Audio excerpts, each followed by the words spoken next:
Let the name of Yahweh, யெகோவாகிய ஆண்டவருடைய நாமம், the only true name of God, உண்மையான ஒரே இறைவனுடைய நாமம், upon which all the true prophets have called, அந்த நாமத்திலே எல்லா உண்மையான தீர்க்கதரிசிகளும் அழைத்தனர்.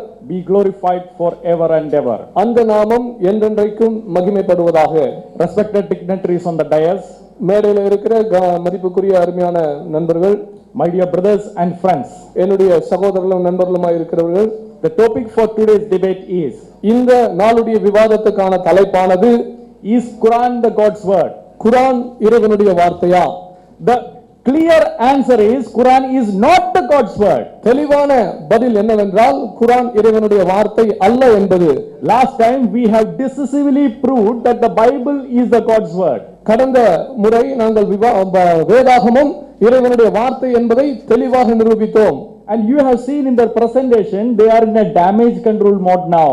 அவர்கள் அந்த ஏற்பட்ட பாதிப்பை சரி செய்யக்கூடியதான ஒரு நிலையில இருக்கிறதை நீங்கள் அவர்களுடைய பிரசன்டேஷனை பார்த்தீர்கள். Last time, since we have answered all the questions and thoroughly refuted them, this time they are trying at least to bring up some Bible verses to do the damage control. கடந்த முறை நாங்கள் அவர்களுடைய எல்லா கேள்விகளுக்கும் சரியாக பதில் கொடுத்து எல்லா கேள்விகளுக்கும் சரியாக நாங்கள் மறுப்பு கொடுத்ததனாலே இந்த முறை இன்னும் சில வசனங்களை கொண்டு வந்து ஏற்பட்ட பாதிப்பை சரி செய்து கொண்டிருக்கிறதை நீங்கள் பார்க்கிறீர்கள். God willing, we will answer those allegations as well at the appropriate time. அதற்கான ஏற்ற நேரத்தில் இப்பொழுது அவர்கள் சொன்னதான குற்றச்சாட்டுகளையும் நாங்கள் பதில் கொடுப்போம். We will answer those questions in these 2 days. இந்த 2 நாட்களிலே அதற்கான பதிலையும் நாங்கள் கொடுப்போம். But now my topic is Quran the God's word? இப்பொழுது என்னுடைய தலைப்பு என்னவென்றால் குரான் இறைவனுடைய வார்த்தையா? Janab PJ Maulavi அவர்கள் has given his evidences.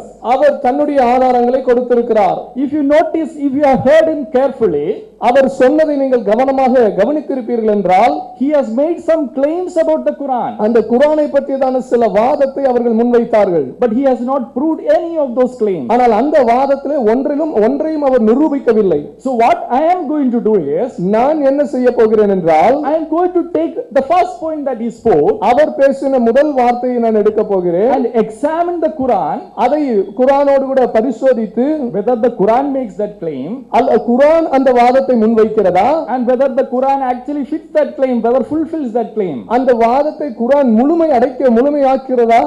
He initially said Quran has challenged, can anybody produce a book like this? அவர் ஆரம்பத்திலே சொன்னார், குரான் ஒரு சவால் விடுகிறது, இந்த குரானை போல ஒரு புத்தகத்தை யாரால கொண்டு வர முடியுமா என்று ஒரு சவால் வைக்கிறது என்றார். Now if somebody produces a book, who compares with that with the Quran?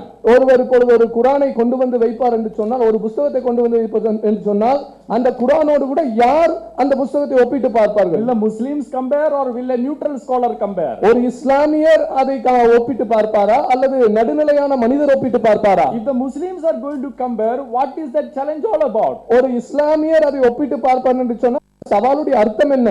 I can also say that produce a specs like this. நானும் கூட சொல்லலாம், இந்த மாதிரி ஒரு கண்ணாடியை கொண்டு வாங்க, மூக்கு கண்ணாடியை, and I will decide whether you have exactly produced a specs like that. நான் தான் அதை வந்து பரிசோதிக்க முடியும், நான் போட்டிருக்கிற இதே போல மூக்கு கண்ணாடியை நீங்கள் கொண்டு வந்திருக்கிறீர்களா இல்லையா என்று. And every is different. ஒவ்வொரு டைம் நீங்க அதை கொண்டு வரும்போது இது மாதிரி இருக்கு அது மாதிரி இருக்கு என்று நான் சொல்ல முடியும்.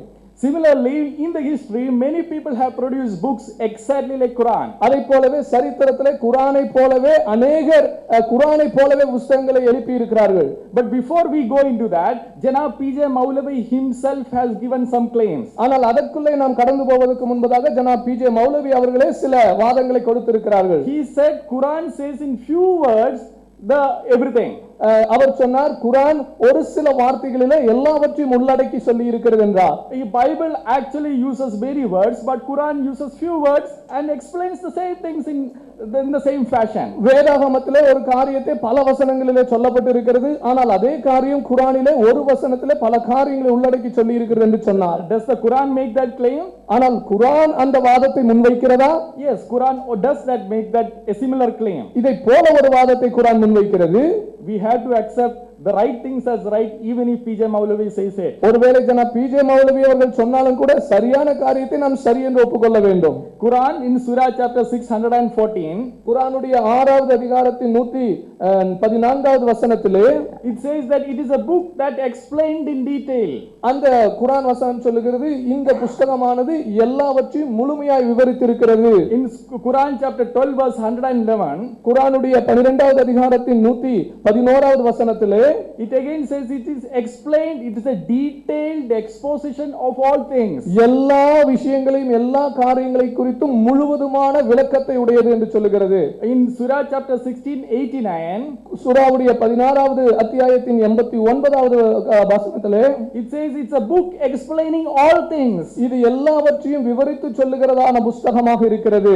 So Quran also makes a similar claim. இதை போலவே குர்ஆனும் ஒரு கிளைம், ஒரு வாதத்தை வைக்கிறது. Since Janab PJ Maulavi and Quran makes a similar claim, ஜனா பிஜே மௌலவி அவர்களும் குர்ஆனும் ஒருமித்த வாதத்தை முன்வைப்பதனாலே, so we will examine the Quran whether Quran actually successfully fills that criteria. இந்த அளவுகோலை குர்ஆன் வெற்றிகரமாக நிறைவு செய்திருக்கிறதா என்பதை நாம் குர்ஆனிலே பரிசோதித்து பார்க்க போகிறோம். So our examination is a very simple test. எங்களுடைய பரிசோதனை என்பது ஒரு எளிமையான ஒரு சோதனை தான்.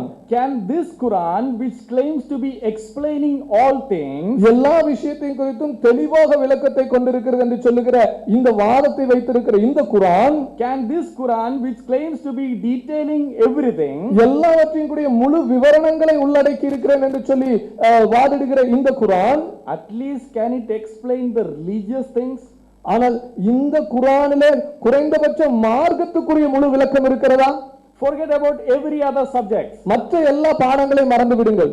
At least can it help a ordinary Muslim to live like a Muslim with this Quran? ஒரு சாதாரண முஸ்லிமே ஒரு சரியான ஒரு இஸ்லாமியரை போல வாழுவதற்கு எல்லா விதங்களிலும் இந்த குர்ஆன் கற்றுக் கொடுக்க முடியுமா? We will examine many of the practices. இதை இந்த அநேக பயிற்சிகளை நாம் இப்படி இதிலே பரிசோதித்து பார்க்க போகிறோம். Remember, Quran has made many claims. Janab PJ Maulavi stated some of those claims. We are examining now the claims of Quran, whether Quran fits those claims. குர்ஆன் ஏராளமான வாதங்களை முன்வைக்கிறது. அதிலே அருமையான பிஜே மௌலவி சார் அவர்கள் சில வாதங்களை சொன்னார்கள். நாம் அதிலிருந்து ஒரு வாதத்தை எடுத்து இப்பொழுது பரிசோதித்துக் கொண்டிருக்கிறோம். Quran says about prayer. குர்ஆன் தொழுகையை பற்றி சொல்லுகிறது. In Surah chapter 2 verse 238 and 239. குர்ஆன் சூரா 2வது அத்தியாயம் 2வது 238 239. It says that Allah has taught Muslims how to pray. அங்கே சொல்லுகிறது இஸ்லாமியர்கள் எப்படி தொழுகை செய்ய வேண்டும் என்று அல்லாஹ் கற்றுக் கொடுத்திருக்கிறார். Similarly, in Surah chapter 53:62 it says, bow down in prostration before Allah and serve him. சூரா 53:62லே அல்லாஹ்வுக்கு முன்பாக விழுந்து தொழுகுங்கள் என்று சொல்லி பார்க்கிறோம். There are certain physical positions in which you have to stand or bow down when you pray. நீங்கள் தொழுகை செய்யும்போது நீங்கள் விழுவதற்கும் நின்று தொழுகை செய்வதற்கும் சில சரீர அமைப்புகள் இருக்கிறது. So this is what Allah has taught and that is what the Quran claims. அதைத்தான் இந்த வசனம் சொல்லுகிறது, இதைத்தான் அல்லாஹ் கற்றுக் கொடுத்திருக்கிறார், அப்படித்தான் குர்ஆன் தன்னுடைய வாதத்தை முன்வைக்கிறது. Since Quran is a detailed book, does Quran says how far should one be keeping the feet while praying? குர்ஆன் எல்லாவற்றையும் குறித்ததான முழுமையான விவரங்களை உள்ளடக்கி இருக்குது என்று வாதிடுகிறதுனாலே தொழுகையிலே ஒரு மனிதர் தன்னுடைய பாதங்களை எந்த அளவுக்கு அகற்றி வைத்திருக்க வேண்டும் என்கிற விளக்கத்தை குர்ஆன் கொடுக்கிறதா? How should I keep my hands? How should a Muslim keep their hands when they pray? ஒரு இஸ்லாமியர் தொழுகும்போது தன்னுடைய கரங்களை எப்படி வைக்க வேண்டும் என்று சொல்லி இந்த குர்ஆன் கற்றுக் கொடுக்கிறதா? Remember that Allah said he has detailed everything in the Quran. நீங்கள் இந்த வார்த்தையை நினைவு கூற வேண்டும். அல்லாஹ் குர்ஆனிலே சொல்லி இருக்கிறார், தன்னுடைய முழு விளக்கத்தையும் அல்லாஹ் குர்ஆனிலே கொடுத்திருக்கிறார் என்று. We have never seen these details in the Quran. ஆனால் இதற்கானதான முழு விளக்கங்களை குர்ஆனிலே நாம் ஒருபோதும் பார்க்கவில்லை. Second, Allah says that pay zakat. இரண்டாவதாக அல்லாஹ் சொல்லுகிறார் ஜக்காத் கொடுங்கள். In Surah chapter 2 verse 2 and 3, சூரா 2 இரண்டாவது வசனம் 3வது ஆயத்து 41:7, அதுல 41:7, 243, 243, 210, இரண்டாவது அத்தியாயத்தின் 43, இரண்டாவது அத்தியாயத்தின் 110. Quran actually commands the Muslims to do the obligatory charity. அங்கே பார்க்கிறோம் ஜக்காத் என்கிறதான தான தர்மத்தை செய்ய வேண்டும் என்று சொல்லி குர்ஆன் சொல்லுகிறது. Now how much should I pay in zakat? ஜக்காத்திலே நான் எத்தனை கொடுக்க வேண்டும், எத்தனை சதவீதம் கொடுக்க வேண்டும்? since Quran says everything in few words but details everything and explains everything, ஒரு சில வசனத்திலே ரத்தின சுருக்கமாக முழு விளக்கங்களை உள்ளடக்கி இருக்கிறது என்று சொல்லி குர்ஆன் வாதிடும்போது, please tell us how much should a Muslim pay as zakat? ஜக்காத் என்கிறதைப்படி ஒரு இஸ்லாமியர் எத்தனை சதவீதம் ஜக்காத்தாக கொடுக்க வேண்டும் என்பதை சொல்லுங்கள். Remember, Quran claims that it details everything, so Quran has to at least give the percentage of the zakat a Muslim has to pay. எல்லாவற்றையும் முழுமையான விவரத்தை உள்ளடக்கி இருக்கிறேன் என்று குர்ஆன் வாதிடுவதனாலே ஒரு இஸ்லாமியர் எத்தனை சதவீதம் ஜக்காத் கொடுக்க வேண்டும் என்கிறதுக்கான தெளிவான பதிலை குர்ஆன் கொடுக்க வேண்டும் என்பதை நீங்கள் நினைவு கூறுங்கள். Further, how should one do the Hajj? இன்னுமாக ஒருவர் எப்படி ஹஜ் செய்ய வேண்டும்? In Surah chapter 196, சூராவுடைய 196, இரண்டாவது அத்தியாயத்தின் 196லே பார்க்கிறோம். 22-28, 22வது அத்தியாயத்தின் 28வதிலே பார்க்கிறோம். it says you shall complete the Hajj, and it says that through the days appointed, நியமிக்கப்பட்ட நாட்களிலே அல்லது ஏற்பட்டப்பட்டதான காலங்களிலே நீங்கள் உங்களுடைய ஹஜ்ஜை செய்ய வேண்டும் என்று சொல்லி. So my question number 3 to Janab PJ Maulavi and TNTJ team is this. என்னுடைய மூன்றாவது கேள்வி அருமையான ஜனாப் சார் பிஜே அவர்களுக்கும் டிஎன்டிஜே நண்பர்களுக்கும், which are the days that appointed by Allah to perform this Hajj? இந்த ஹஜ்ஜை நிறைவு செய்வதற்கு அல்லாஹ்வால் ஏற்படுத்தப்பட்ட நாட்கள் எவை? These are the basic pillars of Islam. இதுதான் இஸ்லாமுடைய அடிப்படை தூண்களாக இருக்கிறது. I am not asking any nuclear science here. நான் இங்கே ஏதோ அணு அறிவியலை பற்றி அதை பற்றி எல்லாம் கேள்வி கேட்கவில்லை. I am asking basic things about the Islam, whether the Quran details those or not. இந்த இஸ்லாமின் அடிப்படை காரியங்களை குறித்து தான் நான் கேட்கிறேன். இதை குறித்து குர்ஆன் தெளிவான முழுமையான விளக்கத்தை கொடுக்கிறதா? Okay, let us examine further. இன்னுமாக நாம் மீண்டும் ஆராய்ச்சி செய்து பரிசோதிப்போம். Quran actually says that you should fast during the Ramadan. Ramadan மாதத்திலே நீங்கள் நோன்பு இருக்க வேண்டும் என்று குர்ஆன் சொல்லுகிறது. In 183 to 184, இரண்டாவது அத்தியாயத்தின் 183 முதல் 184, it says that fasting is prescribed for a fixed number of days during the Ramadan. Ramadan என்பது ஒரு குறிப்பிட்ட நாட்களுக்கு நோன்பானது நியமிக்கப்பட்டிருக்கிறது.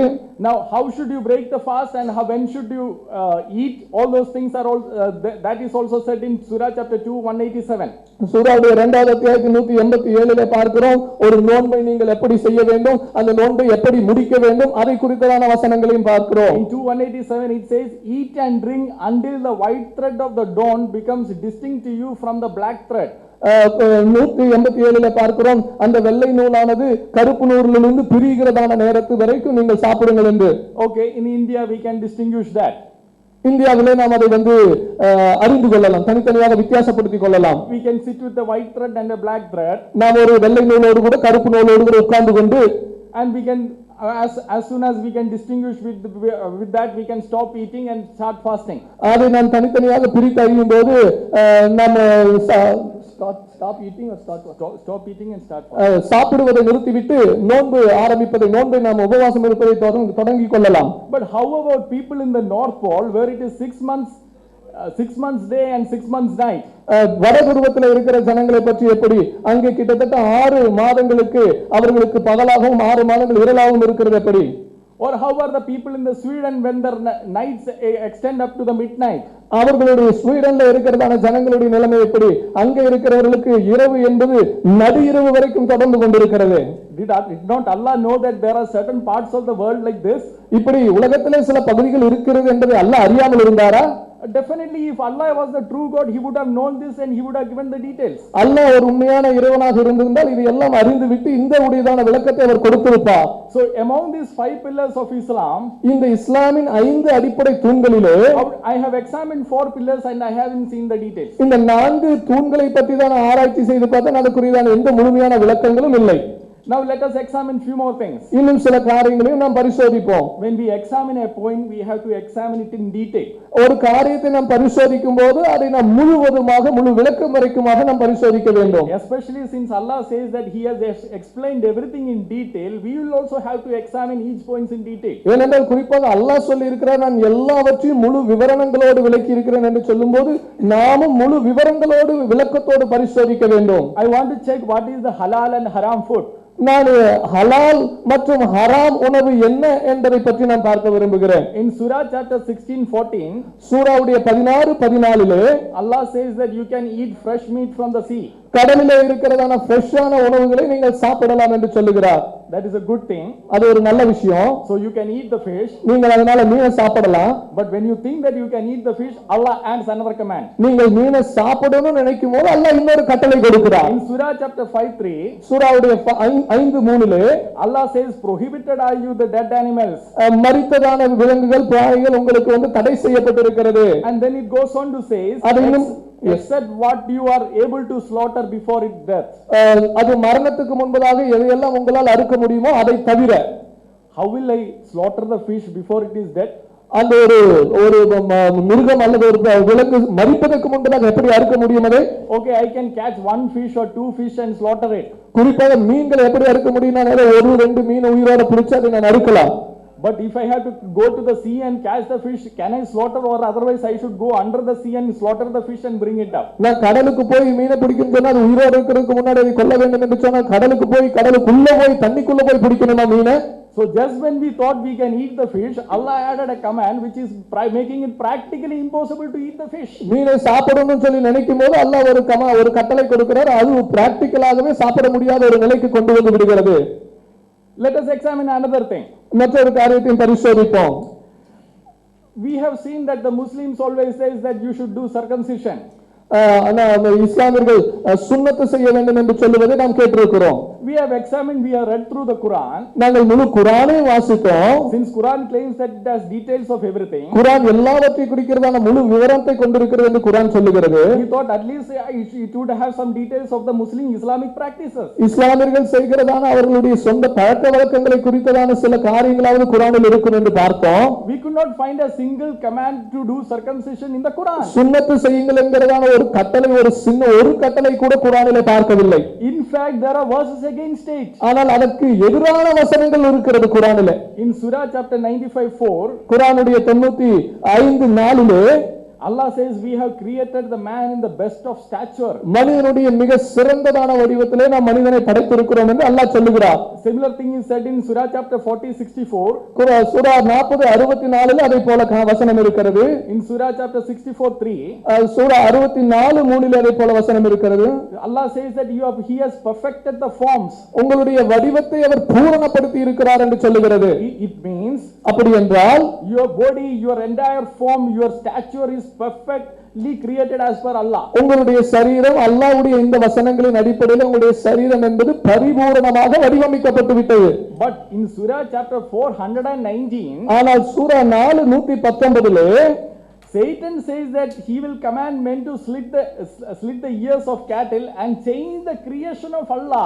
அங்கே சாத்தான் சொல்லுகிறான் ஜனங்களுடைய காதுகளை அறுக்கும்படி நான் செய்வேன் என்று சொல்லி அப்படி செய்வதன் மூலம் அல்லாஹ்வுடையதான அந்த வடிவத்தை நான் மாற்றுவேன் என்று சாத்தான் சொல்லுகிறான். So it is the Satan actually who cuts or changes the creation of Allah. அல்லாஹ்வுடைய படைப்பை சாத்தான் தான் கற்பதோ அல்லது மாற்றுவதோ செய்கிற காரியம் சாத்தான் செய்கிறான். So is it not satanic to do circumcision then? அப்படி என்றால் நீங்கள் சுன்னத்து செய்வது என்பது சாத்தானுடைய வசனத்தின் அடிப்படையில் இல்லையா? See, we are totally confused here. If you read the Quran and check the Islamic practices, you will be definitely confused because there is no detail. Quran makes the claim, but it does not come up to that claim. குர்ஆனை படித்துவிட்டு குர்ஆனுடைய வார்த்தைகளையும் இஸ்லாமியர்களுடைய பழக்கங்களையும் அவர்கள் செய்கிறதான பழக்கவழக்கங்களையும் பார்க்கும்போது இதுல சம்பந்தம் இல்லாமல் இருக்கிறது. ஆனால் குர்ஆன் எல்லாவற்றையும் முழுவதுமான விளக்கத்தை கொடுத்திருக்கிறேன் என்று சொல்லும்போது இதை படிக்கும்போது நாங்கள் முற்றிலும் குழப்பம் தான் அடைவோம். Quran says it is satanic, but the Muslims do it. ஆனால் இப்படி ஒரு சரீரத்திலே ஒரு காரியத்தை செய்வது அல்லாஹ்வுடைய வடிவத்தை மாற்றுவது என்பது சாத்தான் சொல்லுவதாக குர்ஆன் சொல்லுகிறது. ஆனால் இஸ்லாமியர்களுக்கு எதிராக செய்து கொண்டிருக்கிறார்கள். What have we to make out of it? இதிலிருந்து நாம் என்னத்தை செய்கிறோம்? என்ன செய்ய முடியும்? We have examined the basic pillars of Islam.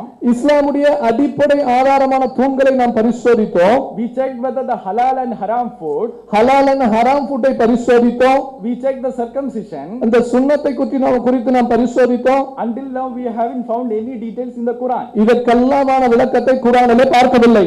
You see the issues? Quran makes the claim after claim after claim it makes, But when you start examining it in detail, it does not come up to the claim at all. இங்கே சொல்லப்படுகிற காரியத்தை நீங்கள் கவனிக்க வேண்டும். வசனங்களுக்கு பிறகு குர்ஆன் ஒரு காரியத்தை முன்வைக்கிறது, ஒரு வாதத்தை முன்வைக்கிறது. என்ன வாதம்? நாம் எல்லாவற்றையும் குறித்த முழு தெளிவான விவரணங்களை கொடுத்திருக்கிறோம் என்கிற வாதத்தை வைக்கிறது. ஆனால் நாம் விளக்கமாக ஆராய்ந்து பார்க்கும்போது இப்படிப்பட்டதான விளக்கங்கள் ஒன்றுமே அதில் இல்லை. Now we will examine a few more things. இன்னும் சில காரியங்களையும் பரிசோதிப்போம். Is Quran at least explaining the ethics, basic ethics? சாதாரண ஒரு அடிப்படை நன்னெறிகளை குறித்தாவது குர்ஆன் சொல்லிக் கொடுக்கிறதா? In Surah chapter 4:34, Sura 4:34 Allah says, அல்லாஹ் சொல்லுகிறான், these are all Allah's words according to them. அவர்களுடைய அடிப்படையில் இதெல்லாம் அல்லாஹ்வுடைய வார்த்தைகள். We don't think God can speak like this. இப்படி இறைவன் பேசுவார் என்று நாங்கள் நினைப்பதே இல்லை. But let us go with the assumption, with their assumption for right now. இது தற்போதைக்கு அவர்களுடைய கருத்துப்படி நாம் கடந்து செல்லுவோம். For argument's sake. அவர் ஒரு விவாதத்திற்காக நாம் அதை ஏற்றுக்கொள்வோம். Allah says that if you fear rebellion from your wife, நீங்கள் உங்களுடைய மனைவிகளிடத்திலே ஒரு முரட்டாட்டத்தை பார்ப்பீர்கள் என்றால், you can admonish them, அவர்களுக்கு நீங்கள் சொல்லுங்க, புத்தி சொல்லுங்க. banish them to beds apart, அவர்களுடைய படுக்கையிலிருந்து அவர்களை விலக்கி வையுங்க. and scourge them, அவர்களை beat them. அவர்களை அடியுங்கள். Some translation translate it as scourge, some translation give it as beating. சில அவர்களுக்கு தட்டுங்கள் அல்லது அடியுங்கள் என்கிறதான மொழியாக்கத்தை கொடுத்திருக்கிறது. So you can beat your wife according to the Quran. அப்ப குர்ஆனுடைய அடிப்படையில் நீங்கள் உங்கள் மனைவிகளை அடிக்கலாம். So this is an ethics that is given by the Quran. இது ஒரு நன்னெறியாக ஒரு காரியமாக குர்ஆனிலே கொடுக்கப்பட்டிருக்கிறது. We will discuss later whether it is right or wrong. அது சரியா தவறா என்பதை நாம் பிறகு விவாதிப்போம். Right now let us check whether the Quran has given at least some details about it. அது குறித்ததான சில விளக்கங்களை குர்ஆன் கொடுத்திருக்கிறது என்பதை பார்க்கலாம். Now how many times, my next question is, how many times or is there a prohibition in the number of times that the husband can beat the wife? எத்தனை முறை அல்லது எத்தனை முறை மனைவியை அடிக்கலாம் என்பதில் ஏதாவது தடை குர்ஆன் விதித்திருக்கிறதா? Should the husband beat the wife 1 2 3 4? ஒரு கணவன் மனைவியை 1 2 3 4 5 அப்படி அத்தனை முறைகளில் அடிக்கலாமா? Or 10 20 30 40 50 60 70 80 90 100? 20 30 40 50 60 70 என்று சொல்லி கணவன் மனைவியை அடிக்கலாமா? Or can he beat as much as he wants? எத்தனை அடிக்கணும்னு நினைக்கிறாரோ அந்த அளவுக்கு மனைவியை அடிக்கலாமா? And with what he can beat? அது எதுல வச்சு அவர் அடிக்கலாம்? Should he beat with a toothstick or a broomstick? அவர் சீமாத்தில் அடிக்கலாமா, குச்சியில் அடிக்கலாமா? And how should he use some whip to scourge? அது ஏதாவது நல்ல சவுக்கை எடுத்து சவுக்கடி கொடுக்கலாமா? So please explain it in detail. Since Quran claims that everything it has given in details, please explain this thing. எல்லாவற்றையும் விளக்கமாக சொல்லி இருக்கிறோம் என்று குர்ஆன் ஒரு வாதத்தை முன்வைப்பதனால இதை குறித்த கொஞ்சம் விளக்கத்தை கொடுங்க. Further in Surah chapter 2 verse 223, Sura 2:223 it says your wife are as a tilth or like a field unto you, so approach your field or tilth when or how you will. உங்களுடைய மனைவிமார்கள் உங்களுக்கு விளைநிலங்களை போன்றவர்கள் என்று குர்ஆன் சொல்லுகிறது. எனவே எப்போ உங்களுக்கு வேண்டுமானாலும் உங்கள் விளைநிலங்களை அணுகிக் கொள்ளுங்கள் அல்லது கடந்து போங்கள் விளைநிலங்களுக்குள். My next question is, என்னுடைய அடுத்த கேள்வி, since Quran claims to be a very detailed book, குர்ஆன் ஒரு தெளிவான விளக்கமுடைய புத்தகமாக இருப்பதனாலே, does this means that the husbands can do whatever they want with their wives irrespective of whether they agree or not? மனைவிகள் சம்மதிக்கிறார்களா இல்லையா என்பதெல்லாம் கவனத்திலே கொள்ளாமல் கணவன்மார்களுக்கு என்னென்ன வேண்டுமோ அத்தனையும் மனைவிகளிடத்திலே செய்து கொள்ளலாமா? See, until now we have examined the basic pillars of Islam. இதுவரைக்கும் இஸ்லாமின் அடிப்படை தூண்களை நாம் பரிசோதித்து வந்து கொண்டிருக்கிறோம். We couldn't find the details and we have asked them the question. அதற்கான விளக்கங்களை நாம் காணவில்லை. எனவே அவர்களிடத்தில் கேள்விகளை கேட்டிருக்கிறோம். We checked the halal and the haram food. We are confused now. ஹலால் and ஹராம் உணவுகளை குறித்து பரிசோதித்தோம். அதிலே குழப்பம் அடைந்திருக்கிறோம். We checked the circumcision and found it to be satanic according to the Quran. குர்ஆனை படி சுன்னத்தை குறித்து பரிசோதித்தோம். அந்த சுன்னத் என்பது சாத்தானுடைய செயலாக இருப்பது என்பதை நாம் பார்த்தோம். We checked the ethics of how to beat a wife and whether wives can be used as a tilth or not. மனைவியை அடிப்பதை குறித்து பார்த்தோம். இது ஒரு நன்னெறியா என்று சொல்லி பார்த்தோம். எத்தனை முறை அடிக்க வேண்டும் என்கிற விளக்கத்தை குறித்து பார்த்தோம். அது இல்லை. அடுத்ததாக மனைவிகள் விளைநிலங்கள் என்பதை குறித்து பார்த்தோம். Have you seen the details of any of these things until now? இந்த காரியங்களை குறித்ததான முழு விளக்கத்தை இதுவரைக்கும் குர்ஆனிலே பார்த்திருக்கிறீர்களா? We'll further examine. இன்னும் பரிசோதிப்போம். Let us examine the Quran, take the Quranic passages. குர்ஆனுடைய பகுதிகளை எடுத்துக்கொள்வோம். In Surah chapter 2 verse 106, Sura 2 116 Allah says 106 106 106 it's Allah says we do not abrogate a verse or cause it to be forgotten except what we bring forth better than it or similar to it. அதற்கு ஒத்ததாகவே அல்லது அதற்கு ஒத்ததாகவோ அல்லது அதை போலவோ ஒன்றை நாம் கொண்டு வராவிட்டால் நாம் கொண்டு வருகிற வரைக்கும் நாம் ஒன்றையும் இதிலிருந்து நீக்குவதில்லை அல்லது மறக்கச் செய்வதில்லை என்று சொல்லி அல்லாஹ் சொல்லுகிறார். And further in Surah chapter 16 101, மேலுமாக Sura 16 101 Allah says the same thing. அல்லாஹ் அதுக்கு ஒத்ததான காரியத்தை சொல்லுகிறார். So you understood it. Allah substitutes or abrogates or replaces one verse with another verse with a similar to it or better of it. ஒரு காரியத்திற்கு சமமானதாகவோ அல்லது அந்த காரியத்தை விட சிறப்பானதாகவோ ஒரு வசனத்தை கொண்டு வந்து ஒரு வசனத்தை அல்லாஹ் மறக்கவோ அல்லது அதை நீக்கவோ செய்கிறார் என்பதை நாம் பார்க்கிறோம். So if I take the Quran and start reading, இப்பொழுது நான் அந்த குர்ஆனை எடுத்து வாசிக்க ஆரம்பித்து விட்டால், if I see one verse, நான் ஒரு வசனத்தை பார்க்கிறேன், I do not know, and if I see another verse in another part of the Quran, அதே குர்ஆனுடைய இன்னொரு பகுதியிலே இன்னொரு வசனத்தை நான் பார்க்கிறேன், which is totally different, இதற்கு முற்றிலும் மாறுபட்டதான ஒரு வசனத்தை பார்க்கிறேன். and our Muslim friends often says that no, one is abrogated by the other.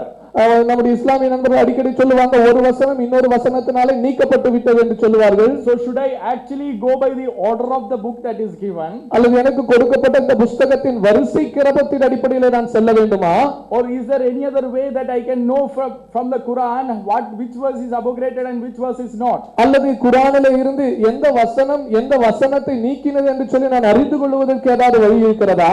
For example, let me give you an example. உதாரணமாக நான் உங்களுக்கு ஒரு முன்னுதாரணத்தை வைக்கிறேன். In Surah chapter 219, சூரா 2வது அத்தியாயத்தின் 219 I am going according to the order of Quran. குர்ஆனுடைய வரிசை கிரமத்தின்படியாக நாம் போய் கொண்டிருக்கிறோம். Allah says in wine there is a great sin and some profit. There is a great sin and some profit. மதுவிலே சில பயனும் இருக்கிறது, பாவமும் இருக்கிறது, சில நன்மையும் இருக்கிறது. So there is some profit but it's a great sin. அதுல சில நன்மை இருக்கிறது, ஆனால் அது ஒரு பெரிய பாவம் என்று சொல்லுகிறது. So in 4:43, 4:43 it says when you are intoxicated do not go and pray. நீங்கள் போதையிலே இருக்கும்போது தொழுகைக்கு செல்லாதீர்கள். So with that we understand if you are not praying you can get intoxicated a bit. அப்படி என்று சொன்னால் நீங்கள் தொழுகை செய்யாவிட்டால் நீங்கள் போதையிலே இருக்கலாம் என்பது அர்த்தமாகிறது. But in 590 and 91, ஆனால் 5வது சூரா 5:90-91 it says very clearly says intoxicants are Satan's handiwork. போதை என்பது சாத்தானுடைய செயலாக வேலைப்பாடாக இருக்கிறது. So in 2 it said there is some profit.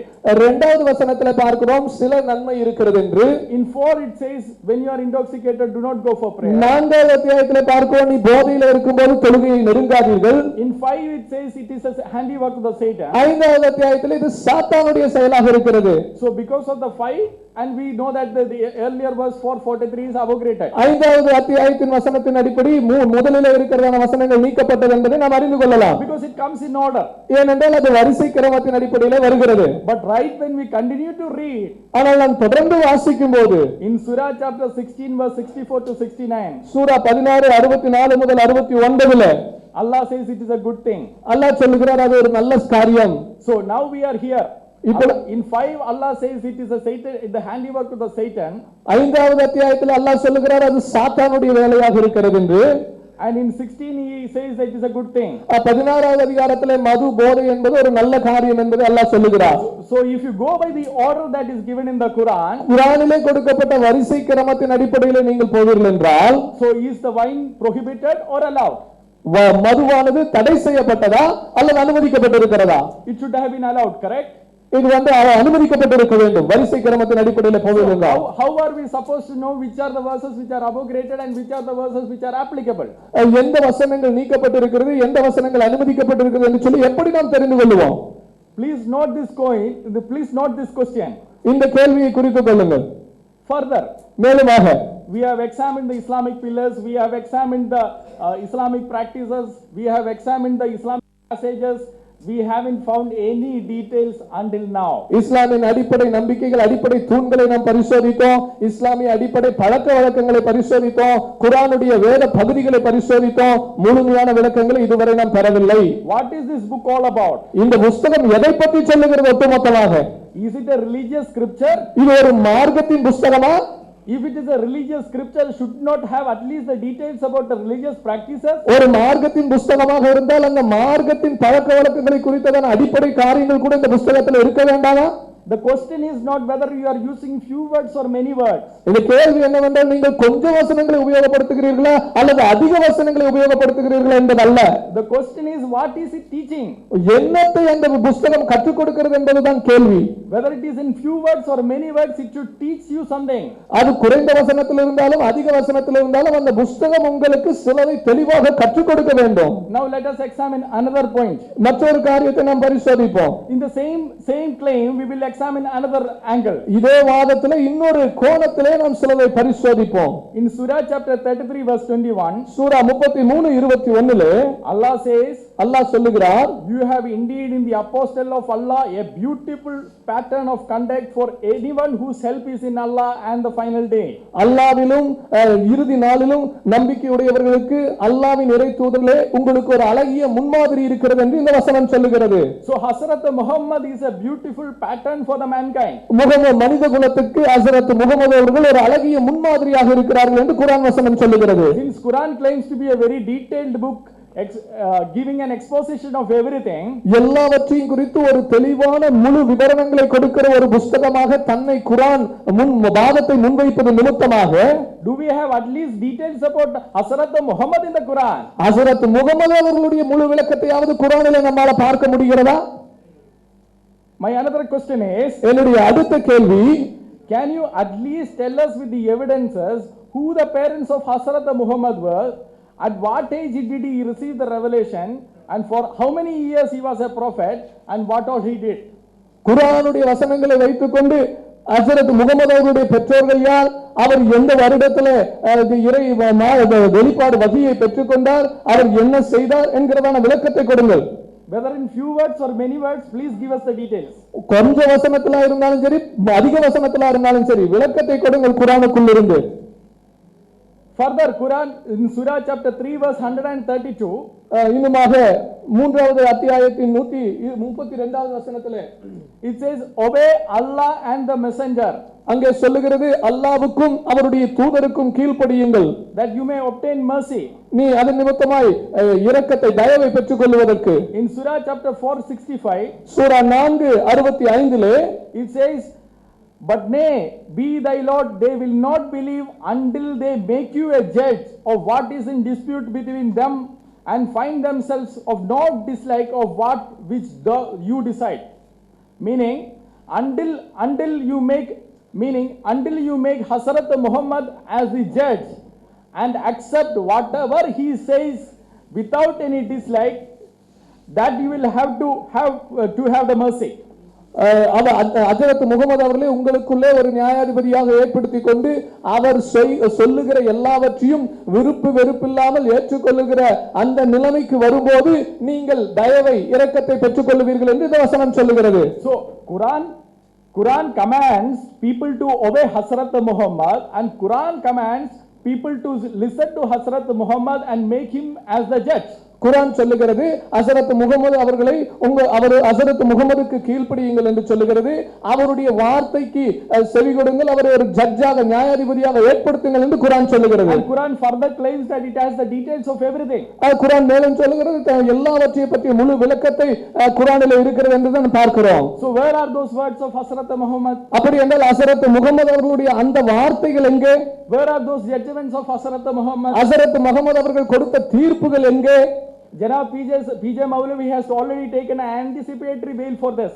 இதற்கான ஒரு எதிர்ப்பதமான ஒரு இது காரியத்தை அவர் ஜனாப் பிஜே சார் அவர்கள் எடுத்து விட்டார்கள் எதிர்பார்த்து கொண்டு. Janab PJ Maulavi has already said there are no words of Hazrat Muhammad in the Quran. அதுக்கு சாதகமாக ஜனாப் பிஜே சார் அவர்கள் ஏற்கனவே சொல்லி இருக்கிறார்கள், ஹஸ்ரத் முஹம்மது அவர்களுடையதான எந்த வார்த்தைகளும் இந்த குர்ஆனிலே இல்லை. So will Quran command something which you cannot do according to the Quran? குர்ஆனுடைய அடிப்படையில் நீங்கள் செய்ய முடியாத ஒரு காரியத்தை செய்யும்படி குர்ஆன் உங்களுக்கு கட்டளையிடுமா? What kind of book is this then? அப்படி என்றால் இது என்ன விதமான புஸ்தகம்? And should I go to the tomb of Hazrat Muhammad and ask him about the judgments? நான் ஹஸரத் முகமது அவர்களுடைய அந்த Graveyard. கல்லறைக்கு போய் ஹஸரத் முகமது அவர்களிடத்தில் தீர்ப்புக்காக நான் கேட்க முடியுமா? But remember, Quran makes the claim that it is the detailed book giving an exposition of all things. எல்லாவற்றை குறித்ததான முழு விவரணங்களை உள்ளடக்கி இருக்கிற புஸ்தகம் என்று தன்னை குர்ஆன் தன்னுடைய வாதத்தை முன்வைக்கிறது என்பதை நினைவு கூறுங்கள். But unfortunately, until now, we haven't found for any of the basic Islamic things that we have examined, we haven't found the details. துரதிர்ஷ்டவரமாக இதுவரைக்கும் நாம் பரிசோதித்து வந்ததான எந்த ஒரு இஸ்லாமிய அடிப்படை பழக்கவழக்க காரியங்களுக்கான விளக்கத்தை நான் குர்ஆனிலே பார்க்கவில்லை. Humble request is, என்னுடைய தாழ்மையான வேண்டுகோள் என்னவென்றால், in whether in few words or many words, ஒருவேளை ஒரு குறைந்த வசனங்களா இருந்தாலும் சரி, அதிக வசனங்களா இருந்தாலும் சரி, whether in poetical language or whether in essay language, அது ஒரு கவிதை நடையாக இருந்தாலும் அல்லது ஒரு பேராகிராஃப் நடையாக இருந்தாலும் சரி, those are not our issues here. அதெல்லாம் இங்கே முக்கியமான விஷயங்கள் அல்ல. We have the issues saying that we have been told that Quran is the God's word, and we have told that and we know that this is a religious scripture, but we cannot find any details of the religion in the scripture. குர்ஆன் என்பது இறைவனுடைய வார்த்தை என்று சொன்னார்கள், குர்ஆன் என்பது மார்க்கத்தின் புத்தகம் என்று சொன்னார்கள். ஆனால் மார்க்கத்தை பற்றியதான எந்த விளக்கத்தையும் இதிலே காண முடியவில்லை. Further, மேலுமாக in Surah chapter 53 verse 3 and 4, Sura 53:3-4 Quran very clearly says this. குர்ஆன் மிக தெளிவாக இதை சொல்லுகிறது. He does not speak from his desire. அவர் தன்னுடைய விருப்பத்தின்படி எதையும் பேச மாட்டார். It is nothing except wahi revealed to him. அவருக்கு வெளிப்படுத்தினதான வகியை அல்லாமல் இதிலே வேறொன்றும் இல்லை. So whatever Hazrat Muhammad speaks, ஹஸரத் முகமது அவர்கள் என்னென்னலாம் பேசுகிறார்களோ, whatever Hazrat Muhammad speaks, ஹஸரத் முகமது அவர்கள் என்னென்னலாம் பேசுகிறார்களோ, whatever Hazrat Muhammad speaks, ஹஸரத் முகமது அவர்கள் என்னென்னலாம் பேசுகிறார்களோ சொல்லுகிறார்களோ, that is the inspiration from Allah. அது எல்லாம் அல்லாஹ்விடத்திலிருந்து கொடுக்கப்பட்டதான வெளிப்பாடுகள். That is the wahi of Allah. அது அல்லாஹ்வின் வெளிப்பாடு வகியாக இருக்கிறது. Can you find those wahi in this Quran? அந்த வகியானதை இந்த குர்ஆனிலே உங்களால பார்க்க முடியுமா? Where is that wahi? அப்படி என்ற அந்த வகி எங்கே? My friends, this is the book that claims that it details everything. இந்த புத்தகம் தான் சொல்லுகிறது எல்லா காரியங்களை குறித்த முழு விவரத்தை உள்ளடக்கி இருக்கிறது என்ற வாதத்தை. It says that it has explanation for everything. இது சொல்லுகிறது எல்லா விஷயங்களை குறித்ததான விளக்கமும் இதில் இருக்கிறது என்று. And it might be explaining everything in very few words. ஒருவேளை எல்லாவற்றையும் குறித்து ஒரு சில வசனங்களிலே இது விளக்கத்தை கொண்டிருக்கலாம். Probably in a very poetical language. ஒருவேளை கவிதை நடையிலே விளக்கத்தை கொண்டிருக்கலாம். Those are only claims, my friends. அதெல்லாம் ஒரு வெற்று வாதங்கள் தான். But when we examine, ஆனால் நாம் பரிசோதிக்கும் போது there is nothing that is explained in the Quran. ஆனால் ஒன்றுமே குர்ஆனிலே தெளிவாக விளக்கி சொல்லப்படவில்லை. If not, please answer our questions regarding the basic pillars of Islam. அப்படி இல்லாவிட்டால் இஸ்லாமுடைய அடிப்படை தூண்களை பற்றிதான பதில்களை சொல்லுங்கள் கேள்விகளுக்கு.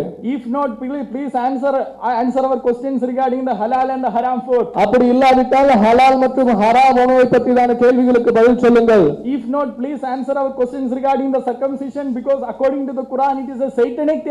அப்படி இல்லாவிட்டால் குர்ஆனை பொறுத்தவரைக்கும் சுன்னத் என்பது சாத்தானுடைய செயலாக இருக்கிறது. அந்த கேள்விக்கு பதில் சொல்லுங்கள். If not, please explain about the ethics of the Quran which says.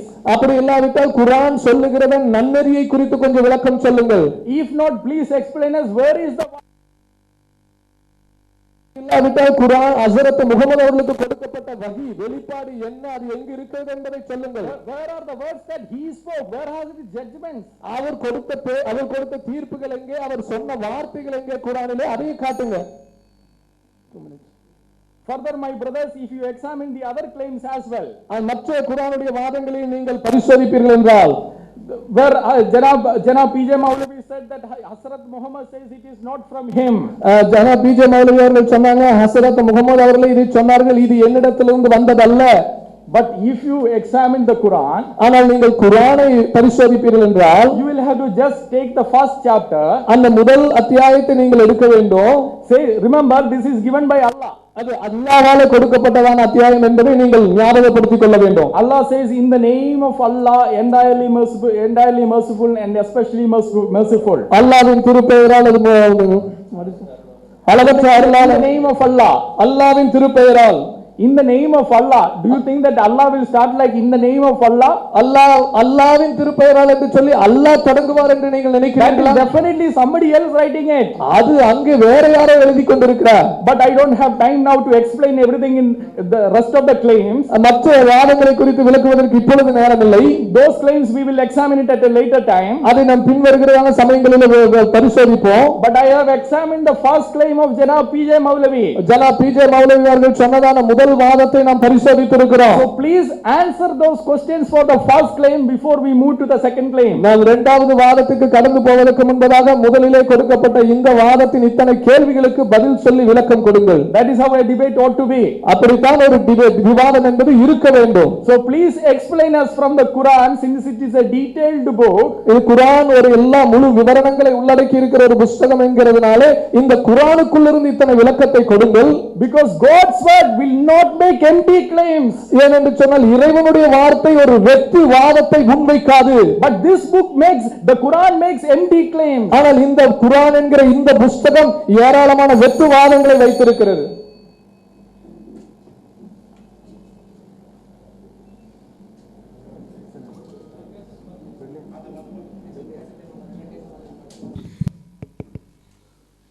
அன்பிற்குரிய சகோதரர்களே, சான் தரப்பிலிருந்து குர்ஆன் இறைவேதம் இல்லை என்பதற்கு பல வாதங்களை வைத்திருக்கிறார்கள். இந்த வாதங்கள் கிறித்தவ சகோதரர்களுக்கு வேண்டுமானால் இதனுடைய விடை தெரியாத காரணத்தினால் ஒரு குர்ஆனுக்கு எதிரான ஒரு பயங்கரமான வாதம் போல தோற்றமளிக்கலாம். முஸ்லீம் சமுதாயத்தில் அடிப்படை அறிவு விளங்கியிருக்கிறவர்கள் கூட இதுக்கு பதில் சொல்கிற அளவுக்கு உள்ளது அவருடைய எல்லா கேள்விகளுமே குர்ஆனில் பற்றி என்னென்னலாம் அவர் கேட்டாரோ அனைத்தும் ரொம்ப ரொம்ப அற்பமானதும் பல காலங்களாக பதில் சொல்லப்பட்டதுமான கேள்விகளை தான் கேட்டிருக்கிறாரு. அது நம்ம ஒன்றா பதில் சொல்லுவோம், இதுலேயும் சொல்லுவோம். ஆனால் ஒரு பெரிய ஆச்சரியமான ஒரு கேள்வி இல்லை என்பதற்காக நான் முதலிலேயே பதிவு பண்ணிக்கிறேன். அடுத்து அவர் ஆரம்பமே என்ன பண்ணுறாருன்னு கேட்டால், இப்போ கொண்டாந்து பைபிள் வசனத்தை எதுக்கு போடுறாங்க, அதில் தோத்துட்டதுனால போடுறாங்கன்னு சொல்கிறாரு. அது அந்த சிடி தீர்மானிக்கும் எதுக்கு போடுறாங்க, யார் தோத்தது என்பதை. பைபிள் இறைவேதமா என்பதில் உன்னத பாட்டிலேருந்து கேட்டதுக்கெல்லாம் நீங்கள் பதில் சொன்னீங்களா, அல்லது பதில் சொல்லாமல் நழுவுன விஷயங்கள் இருக்கிறதா என்பதை அது தீர்மானிக்கும்.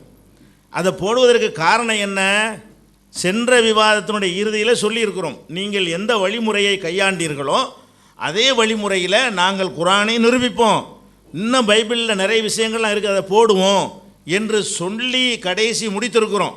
அந்த அடிப்படையில் இதை போடுகிறோமே தவிர அது ஏற்கனவே சொன்னது தான், அன்னைக்கு சொன்னதை இங்கே செஞ்சுக்கிட்டு இருக்கிறோம். அதனால தான் பைபிள் வசனங்களை இடையிடையில் மேற்கோள் காட்டிக்கிறோம்.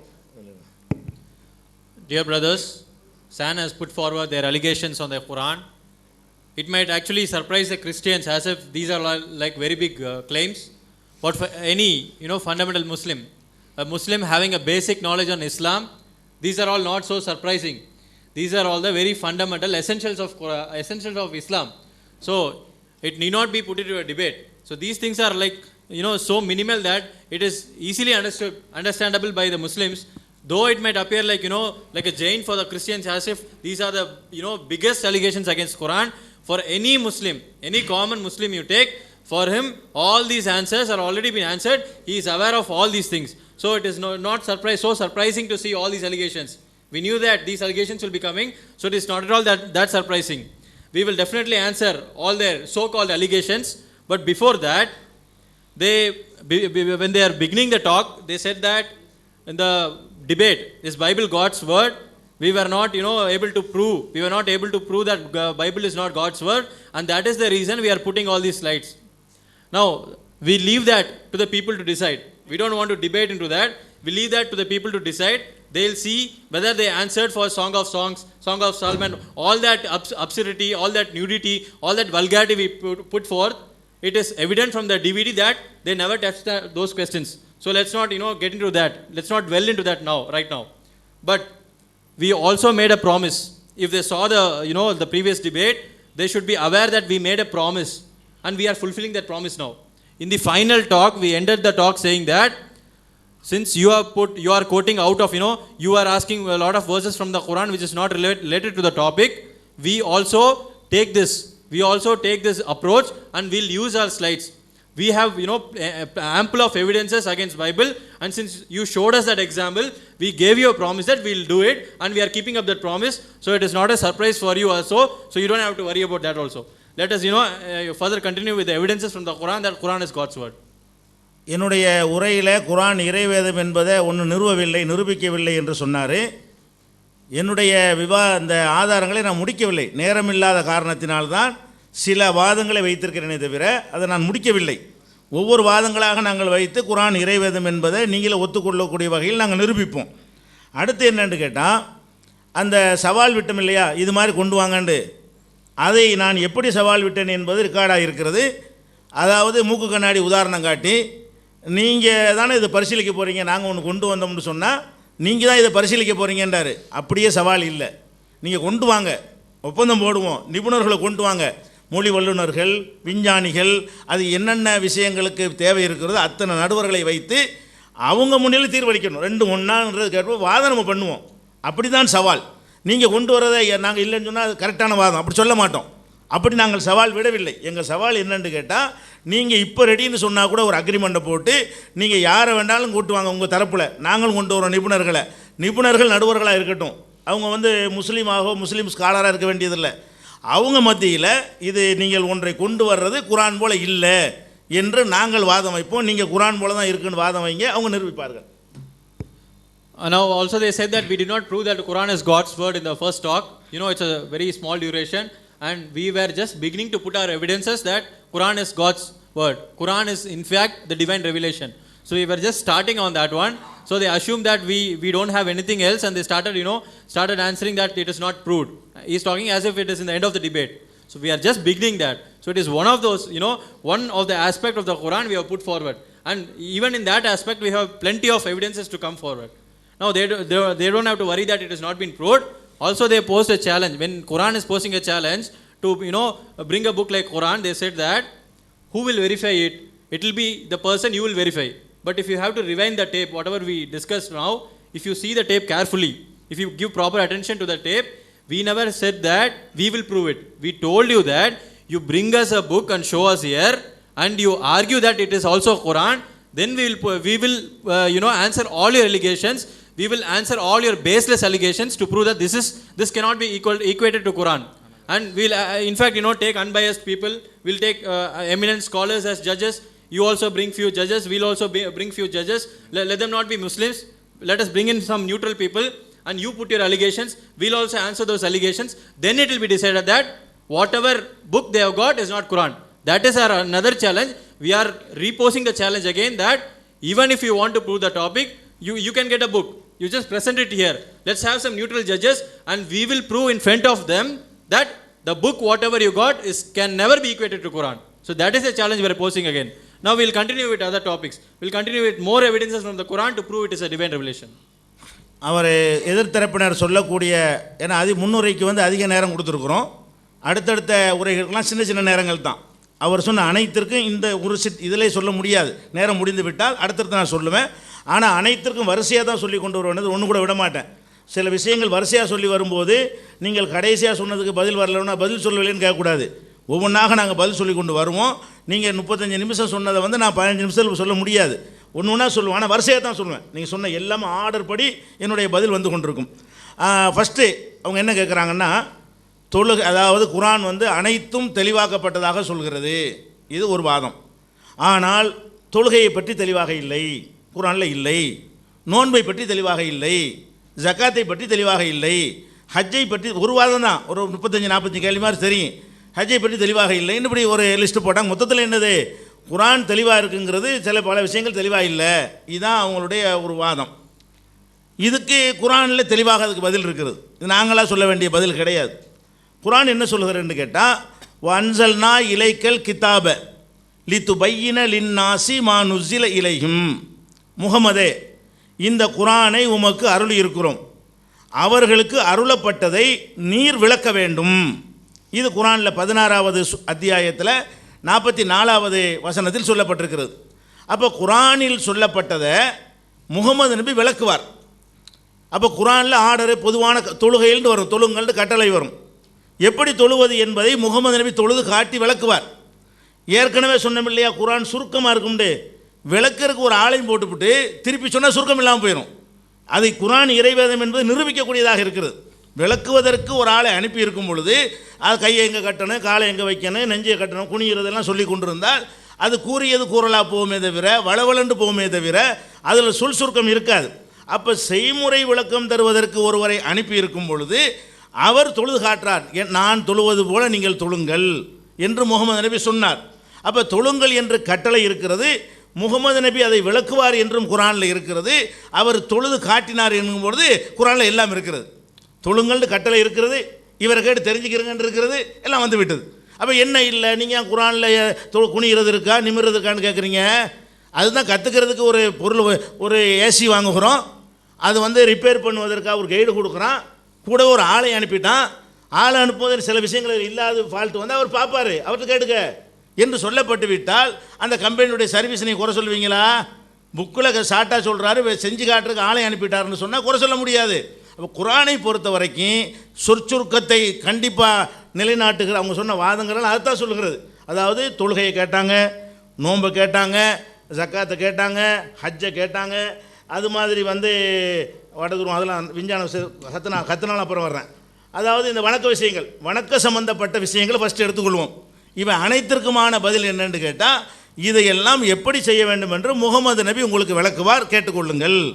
அவர் விளக்குனார். அதெல்லாம் குர்ஆனில் இருக்கான்னு கேட்டிங்கன்னா அது அடுத்த கேள்வியில் வருது. இதுக்கு மட்டும் தான் இப்போ பதில் வரிசையாக வரும். சொல்லுங்கள். And for their questions, right, inshallah we'll answer them in order. So they should not feel that we haven't answered anything. Since they have put questions in the 45 minutes, we are getting only 17 minutes including the translation to give us the answer. So we'll be answering them in order and there will nothing be missed out. If you see this entire debate, right, whatever allegations you are raising and whatever you are going to raise will all be answered, but because of shortage of time, let us begin with one by one.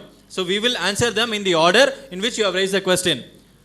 First claim they have raised is that Quran is self-claiming that it is everything is narrated in detail. Now the question is, their so-called allegation is, when Quran itself says that everything is narrated in detail, what about fasting? What about the prayer? What about zakat? What about hajj? They say that these are the basic pillars of Islam. And when you say Quran itself claims that Quran has detailed everything, they are asking us, what about all these things which are the so-called pillars of Islam, and why haven't Quran explained that? The answer to this is very simple. That is again in the Quran. We need not give a special answer for them. It is also in the Quran. If you read Quran chapter 16 verse 44, Allah clearly says, we reveal this Quran to you. Allah says to Prophet Muhammad sallallahu alaihi wasallam that we reveal this Quran to you. You have to explain this to the people. You have to elaborate this to the people. Everything is answered now. So whatever you are asking about, how do you stand while praying, how do you prostrate, how do you stand in ruku, everything is answered in a single line. So this is also another claim that Quran is explaining things with few words. You are in fact giving us more points for that claim. For the first claim, whatever we put forth, you are giving us more points on that same line. Now when you say that Quran is explaining everything in detail and Quran is not giving the details of certain things, I'll narrate it with an example. It's probably understandable. Assume I'm buying an air conditioner and I have an instruction manual along with that. Now along with the instruction manual, the company which manufactures this AC, they'll be sending a technician along. Why do you think the technicians are for? Whatever frequently asked questions are there in the manual. What if there are some technical problem which is not in that answer, which is not in the list? So the person himself says that everything is detailed in the Quran, but in the Quran also it is detailed that this person will be teaching you, this person will be elaborating you. So if there is any problem in that, the technician will come and fix it for you. So that is also clear that this AC example is pretty much clear that with the Quran which says that it is detailing, Quran is also giving a person to teach. Quran is also sending Prophet Muhammad sallallahu alaihi wasallam, and Quran is ordering Prophet Muhammad to teach the people to elaborate the verses in the Quran. So these claims are all answered. So this is a claim that we are putting forward, that in Quran with few words many things are narrated. அடுத்ததாக ஏதாவது தொழுகை நோன்பு வரிசையாக வச்சுக்கிறங்க. வரிசைக்கு பின்னாடி பக்கம் உள்ளது கேள்விக்கு பதில் சொல்லணும்னு சொல்லக்கூடாது. ஏன்னா வரிசையாக டைம் இல்லாமல் தான் முடிய போகுது. அப்படி முடியுமையானால் வரிசையாக வரும், ஒன்று கூட விட மாட்டேன் கண்டிப்பாக. ஏன்னா அனைத்தும் நாங்கள் ஆல்ரெடி தெரியும், இதெல்லாம் அதுக்கு பதிலோடு தான் வந்திருக்கிறோம், ப்ரிப்பேர் பண்ணி தேட வேண்டியதில்லை. அது அடுத்ததாக அவர் கேட்ட இந்த வட துருவத்தை கேட்டார். எப்போ பார்த்தாலும் பகலாகவே இருக்கும், எப்போ பார்த்தாலும் இரவாகவே இருக்கும். இந்த நவீன காலத்தில் 5 வேளை எப்படி டயத்தை தீர்மானிக்கிறது, இரவு பகலை எப்படி தீர்மானிக்கிறது, இதுக்கு உங்கள்கிட்ட ஆன்சர் இருக்குதா என்று கேட்டார். ஆன்சர் இருக்குது. என்ன ஆன்சர் இருக்கிறது? முகமது நபி விளக்குவதற்கு நம்ம அல்லாஹ் அனுப்பிவிட்டான், அவர் தான் விளக்குவார். அவர் என்ன சொல்கிறார், முகமது நபி என்ன சொல்கிறாங்கன்னா, தஜ்ஜால் என்று ஒருவன் வருவான் எங்கள் நம்பிக்கை, இஸ்லாமிய நம்பிக்கை. இந்த தஜ்ஜால் வரக்கூடிய காலத்தில் ஒரு நாள் என்பது ஒரு வருஷ அளவுக்கு பெருசாக இருக்கும் என்று முகமது நபி சொல்கிறாங்க. ஒரு நாள் என்பது நம்ம காலத்தில் இருக்கிற வருஷ அளவுக்கு பெருசாக இருக்கும். அப்போ நபிகள் நாயகத்துடைய தோழர்கள் கேட்குறாங்க, ஒரு வருஷம் அளவுக்கு 365 நாள் அளவுக்கு பெருசாக இருக்குமே, அந்த நாளில் ஒரு நாளுடைய தொழுகை போதுமா என்று முகமது நபிகிட்ட கேட்குறாங்க. 365 நாளைக்கு சேர்த்து ஒரு நாள் ஒரு 5 வேளை தொழுதா போதுமா அப்படின்ற உடனே லா ஃபக்துருலஹு, கணித்து கொள்ளுங்கள், டயத்தை ஒரு நாளுக்கு ஒரு டயத்தை போட்டு கணித்து கொள்ளுங்கள் என்று முகமது நபி சொல்லிவிட்டார். அப்போ ஒரு நாள் என்பது நம்ம வழக்கத்தில் சாதாரண நாட்களுக்கு முரணாக ஒரு உலகம் பகுதி இருக்குமையானால் அவர்கள் 24 மணி நேரம் 24 மணி நேரம் கணித்து கொண்டு என்ன செய்யணும், பகல்லையே இரவு தொழுகை அவங்க தொழுவார்கள், இரவிலேயே பகல் தொழுகையை தொழுவார்கள். And the second claim they put is that in Quran you are talking about prayer, but imagine how do you pray in North Pole? They are asking about prayer and fasting, and they are asking how does a person pray and fast in North Pole, where you will not have this 24-hour fundamenta, you will not have this fundamental like 12 hours day and 12 hours night kind of thing. So they are asking us how will it be practiced there? So that is again answered, since Quran says that Prophet Muhammad sallallahu alaihi wasallam is going to elaborate it in the traditions of Prophet Muhammad sallallahu alaihi wasallam. Muslims believe the coming of Dajjal. We believe in a person called Dajjal. So when Prophet Muhammad sallallahu alaihi wasallam is explaining this one, he says during that time when this Dajjal is here, you will find 1 day is equal to 1 year. 1 day will be equated to almost 365 days. So the companions of Prophet Muhammad sallallahu alaihi wasallam are asking the Prophet as to how can we pray then. So Prophet Muhammad is giving them the answer. You don't have to worry about it. You can calculate it. So even if you can pray the day prayer during the night and night prayer during the day, so that is all permitted. So what is the allegation here? So the question you raised here is that how will you find out the day and night? It is already answered in the tradition of Prophet Muhammad sallallahu alaihi wasallam. So you don't have to worry, everything is answered, and due to the lack of time we probably might have to cut with that one, and if we have time we'll be answering everything. Whatever claims you are putting will go in order. ஆக குரான் இறைவேதம் இல்லைன்றவர்கள் வைத்த இந்த முதல் கட்ட வாதங்களை பொறுத்த வரைக்கும் ரத்தின சுருக்கமாக சொல்லி வார்த்தைகளை வேஸ்ட் பண்ணாமல் இது குரான் இறைவேதம் தான் என்பதற்கு நான் சொன்ன அந்த தன்மையை இதிலிருந்து இதுவரைக்கும் உள்ளதில் நிரூபிக்கப்பட்டிருக்கிறது. அடுத்ததாக எங்கள் தரப்பிலிருந்து இன்னும் இறைவேதம் என்பதற்கான வாதங்களும் எடுத்து வைக்க வேண்டியிருக்கிறது, பதிலும் சொல்ல வேண்டியிருக்கிறது. இருந்தாலும் இந்த முதல் உள்ளதுக்கு நான் முடிச்சேன். முடிஞ்சிருச்சா? So we are going to place a few other